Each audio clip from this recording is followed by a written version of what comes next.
Good evening from Mirador Television, and it's our first round table to discuss issues of the day, and nothing can be more appropriate because the British Prime Minister, Boris Johnson, was on this evening as a national broadcast to say that the government had decided that there would be some relaxation. He's got a formula whereby if the number of cases drops, then there'll be relaxation according to the drop in the number of cases. But basically, he's urging now people in the construction industry and those who can go back to work and not have to work from home to go back. The other issue that I picked up was that school children will be going back or can go back on June the 1st, as long as there is no spike. And I thought that we might bring in Annie Verrill, because she is the mother of two, and one of her children at least will be affected by the return to school. So Annie, you watched the Prime Minister, I know. What's your view on what he said? It will be interesting to see how the schools react to that, and how will they put in restrictions, because there will have to be. I assume that they won't be putting everybody in the same classroom, so they will probably be separated. I assume just a limited amount of children in each classroom, given that there will only be 3 different years that can go in, namely reception and year 1 and year 6. So people who aren't familiar with Mirador Television perhaps haven't seen your broadcasts, that you are concerned about whether parents will be fined if they decide to keep their children out of school. Yes, that's a concern for many parents. So far, we haven't got an answer for that. So we don't know. The only thing we were told very vaguely was that once children go back to school, it will be safe enough to go to school, and then everything will return to normal. Now, if that normal means you'll get fined if you don't send your child in, we don't know, because we weren't told. I assume they will tell us when the time comes. Okay, well, for Melissa's information, because she's sitting in New York, the Scottish government and the Irish government and the Welsh government have all decided not to relax. What's happening as far as your government is concerned? Although I do appreciate that there are a lot of state governments who may make different decisions. Melissa. Right. Well, in New York, which seems to be our epicenter in the United States, mainly because of the population density and the use of mass transit, the numbers seem to be going down a little bit.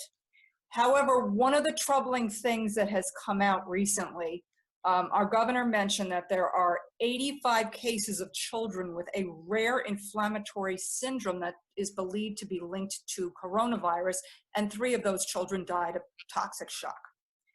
So there's still a lot that we don't know. Our schools remain closed. There has been some success in not only homeschooling, but the Zoom schooling and things of that nature.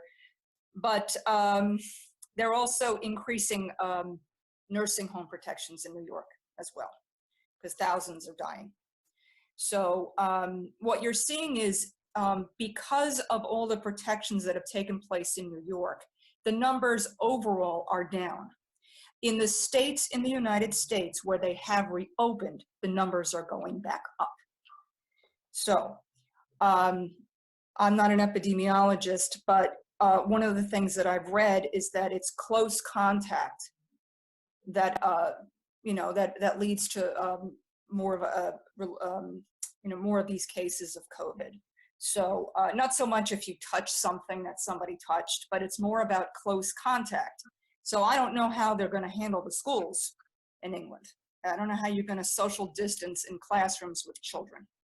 Sounds a little bit problematic. Well, social distancing seems to me to have been a problem anyway, with people flocking to parks and so on. But what's your view, Mark? I think that the schools have probably been preparing for this for quite some time. I'd heard that the proposed date of going back to, or a phased return to school after the second bank holiday had been worked on and discussed for quite some time.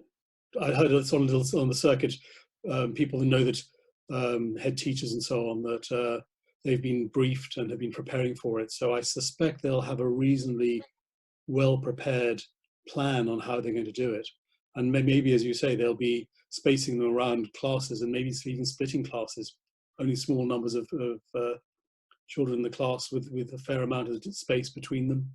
I think the bigger risk is once people start moving like that, and if they're coming from a household with other vulnerable adults, particularly your grandparents, for instance, that's going to be the greater risk. The kids suddenly start being a vector for virus back into the home. So that's actually quite a big problem. I think also the return to work for construction is a necessary thing.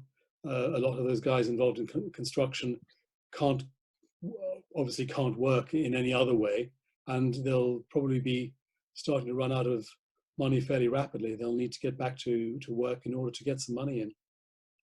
I mean, well, here's my question. And that's, yeah, that they're in fact doing the same thing in New York. They're talking about easing on construction. Because, as you said, people need to go out and earn a living.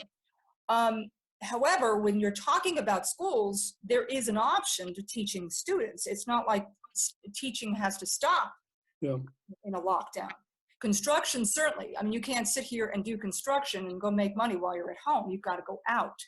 Schooling, I know some schools that have been very successful, you know, with the help of parents. Yes, you got to sit your child down and they have to go to each Zoom class. I was a teacher for 10 years in New York. I was a music teacher. I taught 1,000 students a week. I would do the same on Zoom. I'm not understanding why bring children back into a situation where there could be some concerns if you can teach them at home. I suspect it's less... Sorry, let me ask you this, Mark, if I may, because I think it's pertinent to what Melissa just said. I mean, you are a politician, and as a consequence, your statement a moment ago gave more credence to what the government is going to do than perhaps the general public have. So, you know, Melissa says she doesn't see a problem, but generally speaking, people are very suspect of anything that the government does. So how is that going to impact on the children either going back or, for that matter, and I'll bring Annie in a moment because she's been helping her children online, how does that impact on this business of teaching to distance? I suspect that both factors, sending factory workers and contractors back to work is about getting economy moving. I suspect sending children back to school is part of the process of gradually changing people's perception. They've got very used to working from home. We now have to change people's perception again to actually going out and re-engaging with the world, talking to each other face to face again. It's going to be quite hard to disengage, having been locked down for so long, for exactly the reasons we were talking about, that parents are going to be reticent to send their children back unless they absolutely have to. So gradually, the government is going to be testing it almost, sending people back, getting them used to the idea, toe in the water type of approach, I suspect, is what's going to be happening. I think and one of what's your the reaction other... to that? Hang on, Melissa, please. Sure. What's your reaction to that, Annie, because you've been doing this? Right. Well, it's definitely better for the teacher to teach the children, that's for sure, because there are many things that I don't understand, or they are taught in a completely different way than what we parents know or used to know. And then you have to think about, if you start teaching your child in your own way, the way you know it, that might confuse them. So, but related to this subject, my first question was, when I heard Boris talk about the opening of schools, was why reception in year one? Is it because they have to have a solid ground? Or is it because they think, well, year 4 will just go on to year 5 without any problems? It's not an issue if they miss a couple of months. My own only explanation is that I assume they want the tiny children, the 5 and 6 year old, 4 and 5 year olds and 6 year olds, to have a solid ground of knowledge, I guess. Otherwise, I don't know why reception in year 1 specifically. Can I make a suggestion? Can I make a suggestion? What would you say about parent power under these circumstances? Well, I guess it also depends on the schools, how they react to it. It depends on the head teacher. You may have a head teacher who's very understanding, and if I turn up and say, well, actually, I have my mother living with us, that's their grandmother, and of course it's a risk factor. What if the little one brings something home? Can I keep her at home for that reason, as well as what if she gets infected, the little one, I mean. So what's your reaction? Oh, I'm sorry. Melissa? My understanding is it's the little kids that they're bringing back. And perhaps one of the reasons, unrelated to education, is if you bring the young children back, the parents can go to work. Yeah. Whereas that was the my older other thought. children could stay at home and allow the parent to go back to work. So perhaps it's not as much of an education issue as it is about an economic issue. Yeah. And how about a social issue? We want to get rid of the kids because we've had enough of them. That did cross my mind. However, a 9-year-old will not, I mean, if I have no one to look after my 9-year-old, I still can't go to work. So it doesn't help me out that my 5-year-old can. But it did cross my mind that maybe it's harder with the younger ones, where you put them, what you do with them. Yes, an older child will understand more. I mean, my children, they said, oh, because I explained to my eldest what Boris said, and she said, can we go to the shops then? I said, hold on. He said, exercise. Yeah, but can we go to the shops then? Well, Mark, actually, what out of the mouth of babes, I think a lot of people may well be saying, does this mean we can do this, that, and the other? I mean, have you got a reaction to that? I suspect that people will be rushing out there. The unlimited exercise will suddenly turn into a lot more, and it'll stray from unlimited exercise within your own social group to suddenly unlimited exercise hanging out with some of their mates, supposedly at a safe distance to start with, but gradually that distance will become closer and closer as the weeks grind on. But maybe again, this is part of the process of getting people back into that mindset that it's safe to be out with other people. Is it safe to be out with other people? What are your numbers?